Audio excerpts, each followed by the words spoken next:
అందరికీ నమస్కారం. నా పేరు రమ. 7 అడుగుల పయనం సీజన్ 2 4వ భాగం. రచయిత కన్నమ్మ గారు. అనిరుద్, హలో బ్రదర్, ఇది నా రూమ్, ఒకసారి చుట్టూ చూడండి తెలుస్తుందని అంటాడు. అనిరుద్ మాటలకి చుట్టూ చూసి, అవునరా, కానీ నేను నీ రూమ్లో ఎందుకు పడుకున్నానని అడుగుతాడు అద్విక్. అద్విక్ ప్రశ్నకి అనిరుద్కి ఏం చెప్పాలో అర్థం కాదు.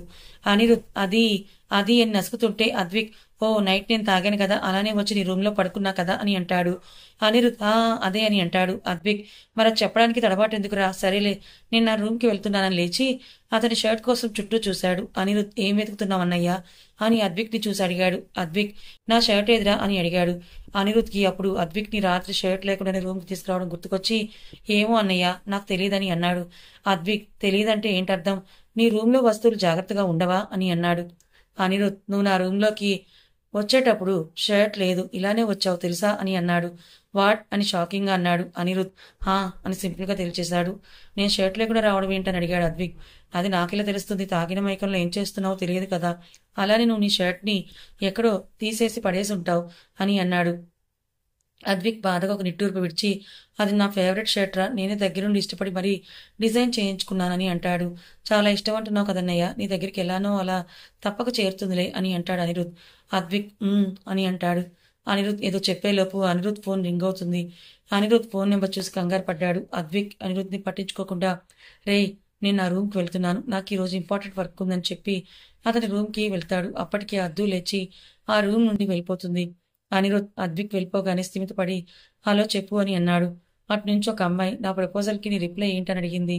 ఏయ్, పిచ్చిగా ఏమైనా ఉందా, చిన్నపిల్లవి చిన్నపిల్లలా ఉండు, ప్రేమ గీమా అంటూ ఎందుకు నీ లైఫ్ని పాడు చేసుకుంటావు, ఇంకోసారి నాకు కాల్ చేస్తే నువ్వు చిన్నపిల్లవన్న విషయం కూడా మర్చిపోయి రియాక్ట్ అవ్వాల్సి వస్తుందని కోపంగా చిరాగ్గా చెప్పి కాల్ని కట్ చేస్తాడు. ఆ అమ్మాయి అతని మాటలకి ఫోన్ వైపు చూస్తూ ఏడుస్తూ, చూడు, ఇంకెప్పుడు నీకు ఫోన్ చేయను, నువ్వు మాట్లాడినా మాట్లాడను అని అంటుంది. పొద్దున్నే దీన్ని నస్తో మొదలైంది. అసలు ఏమవుతుందో ఏంటో అని అనుకుని రెడీ అయి మను దగ్గరికి వెళ్ళాడు అనిరుద్. అందరూ ఫామ్ హౌస్ నుండి ఎవరింటికి వాళ్ళు వెళ్లారు. కిట్టు ధీరజ్తో మాట్లాడకుండా ధీరజ్ ముంబై వెళ్ళడానికి ఏర్పాట్లు చేశాడు. ధీరజ్కి ఇప్పుడు ఏం మాట్లాడినా కిట్టు వినడు అని అర్థమై సైలెంట్గా అతను చెప్పినట్టుగా చేశాడు. ఎవరైనా అడిగితే హైయర్ స్టడీస్ కోసం అని చెప్పాడు. దివి ఆ విషయం ఎవరికి తెలియకూడదని కిట్టు వాళ్ళ దగ్గర మాట తీసుకుంది విక్రమ్కి. కానీ అద్విక్కి కానీ తెలిస్తే రియాక్షన్ ఏంటో తనకి బాగా తెలుసు. ధీరజ్ ముంబై వెళ్ళడం, అద్విక్కి ఆ కాలేజ్లో చదివే ఇంట్రెస్ట్ లేక అతను ఢిల్లీ వెళ్ళాడు. మిగతా అందరూ వాళ్ళ డైలీ లైఫ్లో బిజీ అయిపోయారు. అలా 4 ఏళ్లు గడిచి అద్విక్ ఎంబీఏ కంప్లీట్ చేశాడు. ధీరజ్ ఐపీఎస్ ట్రైనింగ్ కంప్లీట్ చేసి పోస్టింగ్ కోసం వెయిట్ చేస్తున్నాడు. దివి ఎంబీబీఎస్ ఫైనల్ ఇయర్కి వచ్చింది. అద్దు డిగ్రీ కంప్లీట్ చేసి ఆర్జే ట్రైనింగ్ తీసుకుంటూ ఉంది. మను, అనిరుద్ ఇద్దరు డిగ్రీ కంప్లీట్ చేశారు. నెక్స్ట్ ఏం చేయాలనే ప్లాన్లో ఉన్నారు. ఈ 4 ఏళ్లలో ఎన్నో జరిగాయి, అవేంటో మీకు మధ్య మధ్యలో వస్తూ ఉంటాయి. ధీరజ్, అద్విక్ తమ చదువులు కంప్లీట్ చేసి తమ ఇళ్లకి చేరుకున్నారు. ధీరజ్ ఇంట్లో తన తల్లి దిష్టి తీస్తుంటే నవ్వుతూ చూస్తున్నాడు. ధీరజ్ తన దిష్టి తీయగానే మమ్మీ అని అంటూ తనని హత్తుకున్నాడు. ఏరా బడుగ్గాయ్, ఇన్ని రోజులకి ఇల్లు గుర్తొచ్చిందా నీకు అని అంటూ ధీరజ్ని కసురుతుంది హర్ష. అబ్బా మమ్మీ, ఇన్ని రోజులకైనా వచ్చినందుకు సంతోషించని వాళ్ళ మమ్మీని దూరం జరిపి ఎలా ఉన్నావురని వాళ్ళ అన్నని సైడ్ నుంచి హత్తుకుంటుంది అడుగుతూ ఆరాధ్య. నేను సూపర్ రా, నువ్వెలా ఉన్నావు, ఎంతవరకు వచ్చింది నీ ఆర్జే ట్రైనింగ్ అని అడిగాడు ధీరజ్. ఇంకో 4 monthsలో అయిపోతుంది. సరేలే, ఇక్కడే ఉంటారా, లోపలికి పదండి అని అంటుంది హర్ష. డాడీ ఉన్నాడా మమ్మీ అని మెల్లగా అడిగాడు ధీరజ్. హర్ష వెనక్కి తిరిగి ధీరజ్ వైపు చూసి అతని మనసు చదివినట్టుగా, నిన్ను ఇంకా క్షమించలేదురా మీ డాడీ అని అంటుంది. ధీరజ్ చిన్న నవ్వు నవ్వి, అది నాకు తెలుసు మమ్మీ, డాడీ ఇంట్లో ఉన్నాడా లేదా అది చెప్పు అని అంటాడు. రూమ్లోనే ఉన్నారని అంటుంది హర్ష. సరే అని లోపలికి వెళ్తుంటే లలిత, శేఖర్ గారు కనిపించడంతో నాని అని ఆవిడని హత్తుకుంటాడు. లలిత గారు కూడా ధీరజ్ని చాలా రోజుల తర్వాత చూడడంతో ముద్దు చేస్తూ ఉంటారు. లలిత, వాడు వచ్చింది ఇప్పుడే కదా, వాడిని కాస్త ఫ్రెష్ అవ్వనివ్వు అని అంటారు శేఖర్. అవును ధీరజ్, వెళ్ళి ఫ్రెష్ అయ్యరా అని హర్ష కూడా లలిత అంటారు.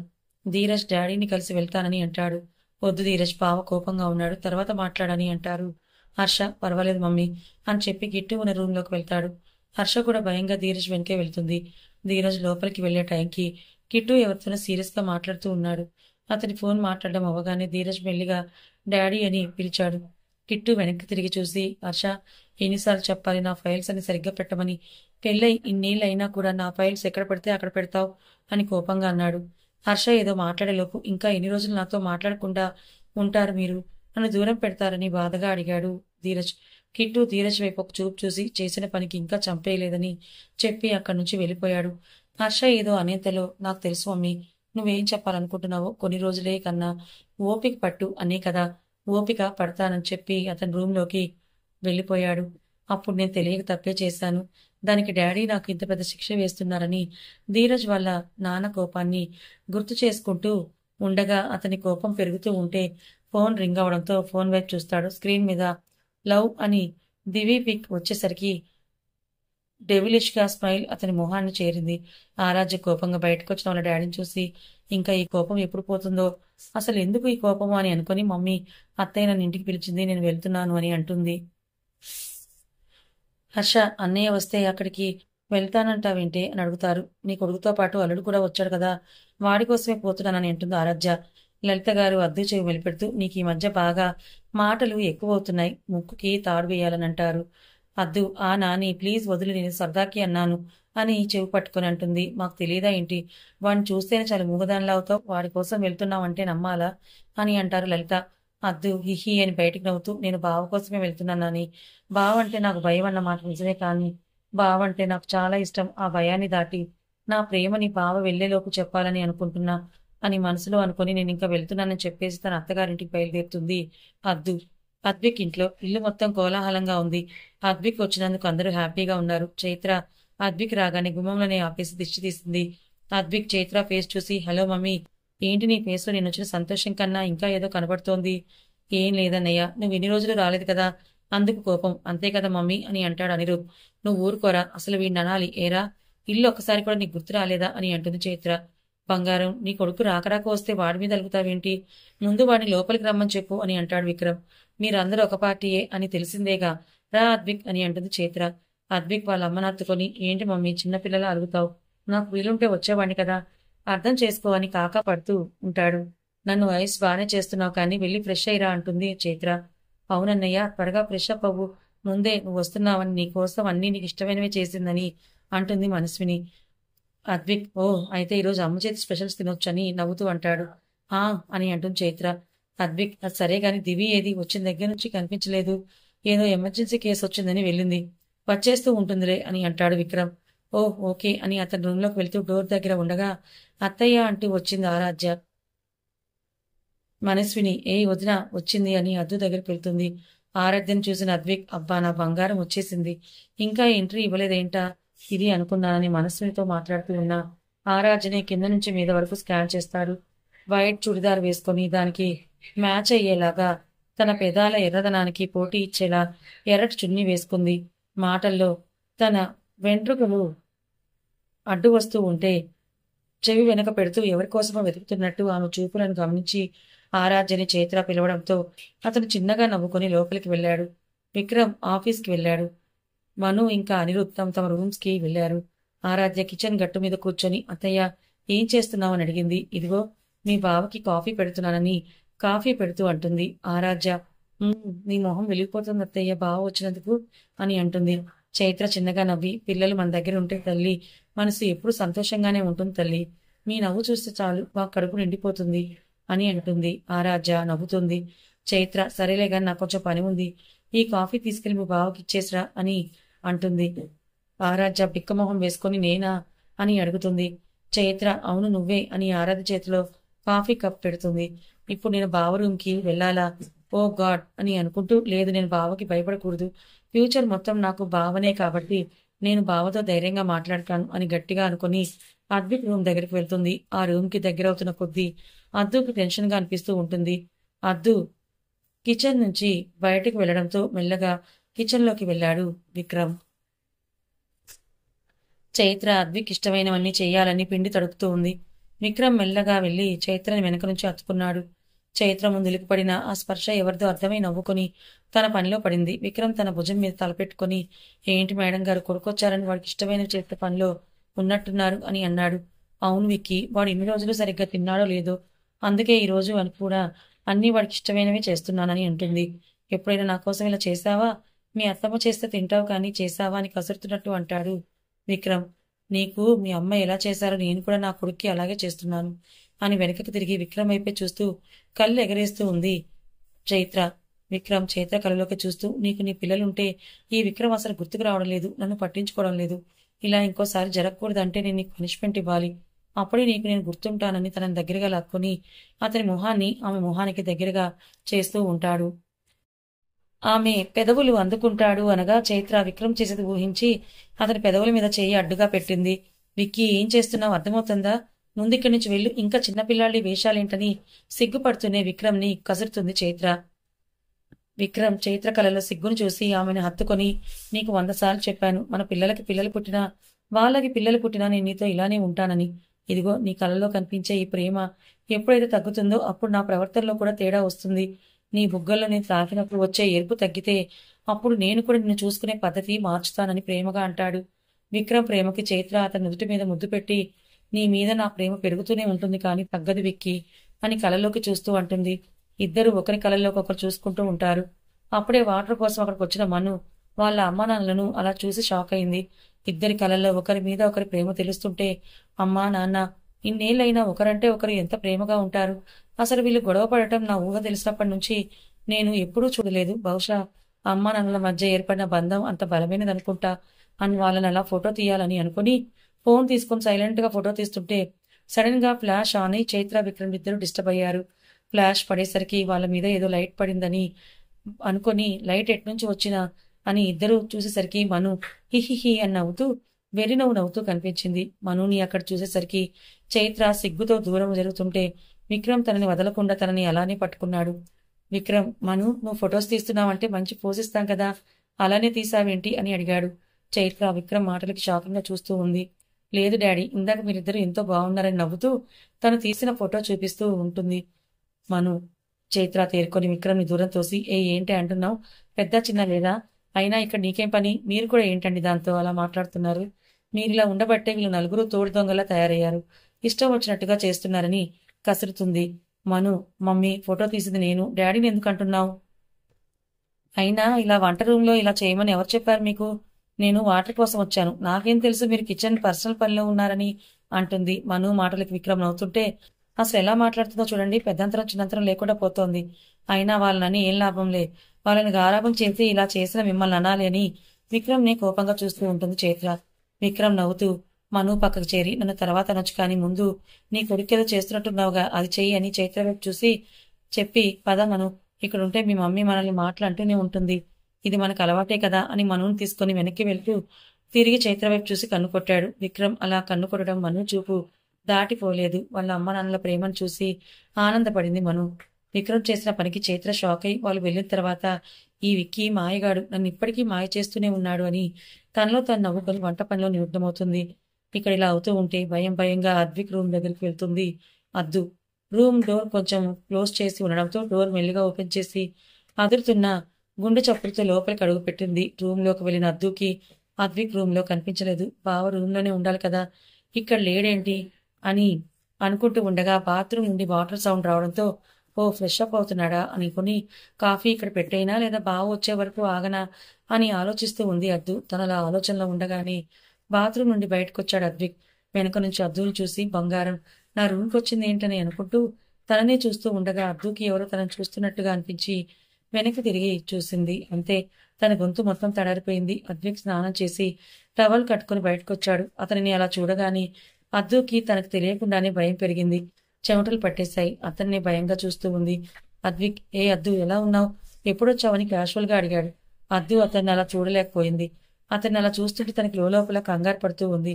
అద్దు ఏం సమాధానం చెప్పకుండా తనని భయంగా కంగారుగా చూస్తూ ఉండడం చూస్తే, అద్దు ఏమైందని అడిగాడు.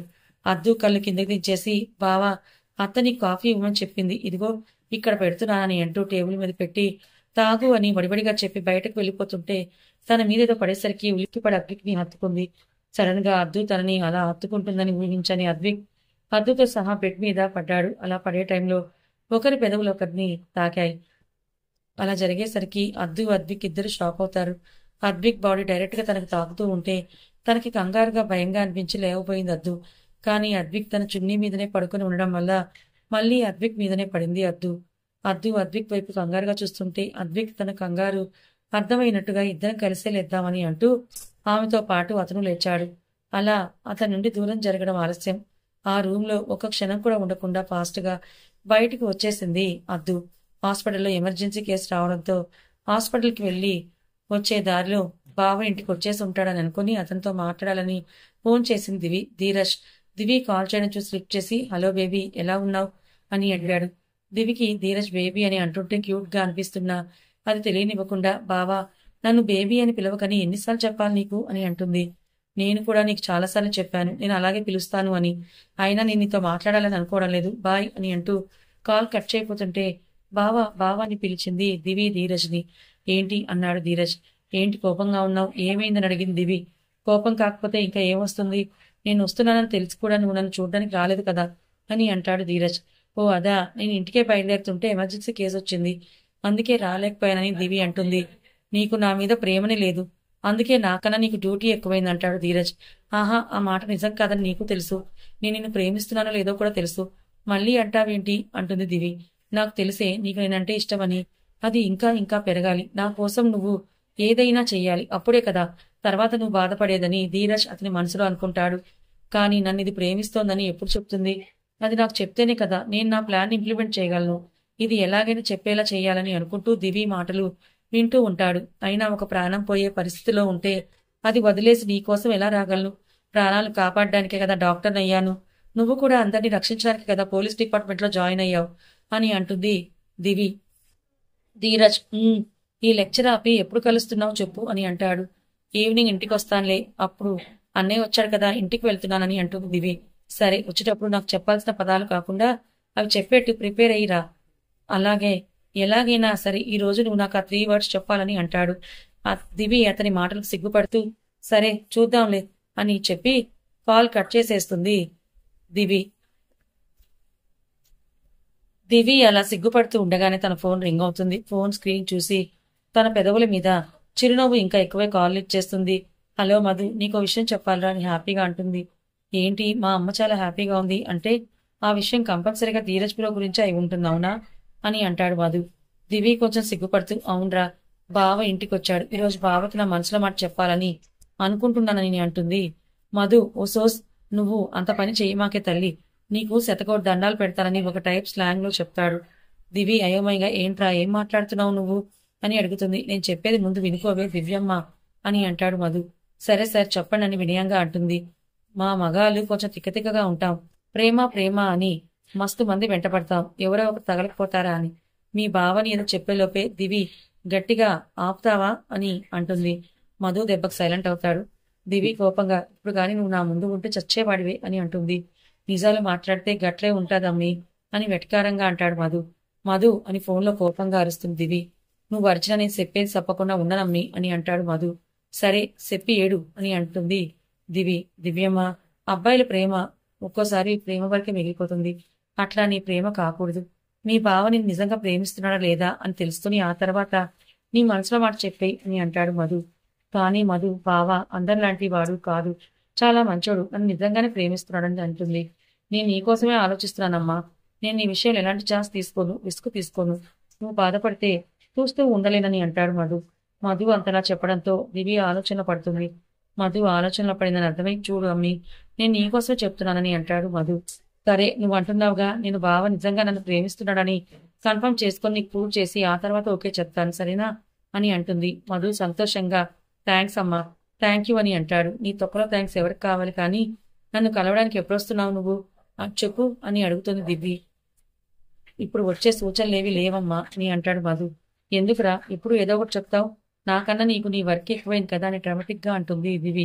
ఉసై నీ డ్రామాలు నా దగ్గర వేయకు, నువ్వు చదివిన స్కూల్కి ప్రిన్సిపల్ అని అంటాడు.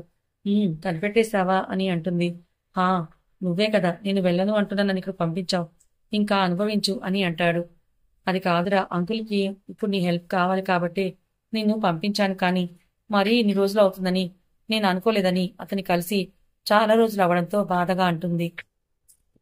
మధు, దివ్యమ్మ నువ్వు అలా బాధపడితే నాకు నచ్చదే, నువ్వెప్పుడు నవ్వుతూ ఉండాలి, నీ నవ్వే నాకు ఎనర్జీ ఇస్తుంది అని అంటాడు. దివి అని అంటుంది. సరే నాకు మీటింగ్ ఉంది, నేను నీతో నైట్ మాట్లాడతాను, జాగ్రత్తగా ఉండు సరేనా అంటాడు మధు. నేను జాగ్రత్తగానే ఉంటాను కానీ నువ్వు జాగ్రత్తగా ఉండు అని చెప్తుంది దివి. సరే మేడం ఇక ఉంటాను బాయ్ అని చెప్పి కాల్ కట్ చేశాడు మధు. దివి మధు చెప్పిన విషయం గురించి ఆలోచిస్తూ డ్రైవ్ చేస్తూనే ఇంటికి చేరుకుంటుంది. కథ ఇంకా ఉంది. మరి దివి పాపం సిన్సియర్గా ధీరజ్ని ప్రేమిస్తుంది. కానీ ధీరజ్ తన ప్రేమతో తనతో ఆడుకోవాలని చూస్తున్నాడు. మరి ధీరజ్ దివి తన నిజంగానే ఇష్టపడిందని తెలుసుకుంటాడా లేదా? మరో పక్క అద్దు అద్విక్లు ఒకరంటే ఒకరికి ఇష్టం ఉన్నా కూడా భయం వల్ల ఒకరికొకరు చెప్పుకోలేకపోతున్నారు. మరి వీళ్ళ సమస్య ఎలా పరిష్కారం అవుతుంది? ఈ 4 జంటలు ఏ తీరానికి చేరుకుంటాయి? తెలుసుకోవాలనుకుంటే ఛానల్ని ఫాలో అవ్వండి. కథ నచ్చితే లైక్ చేయండి. Thank you so much.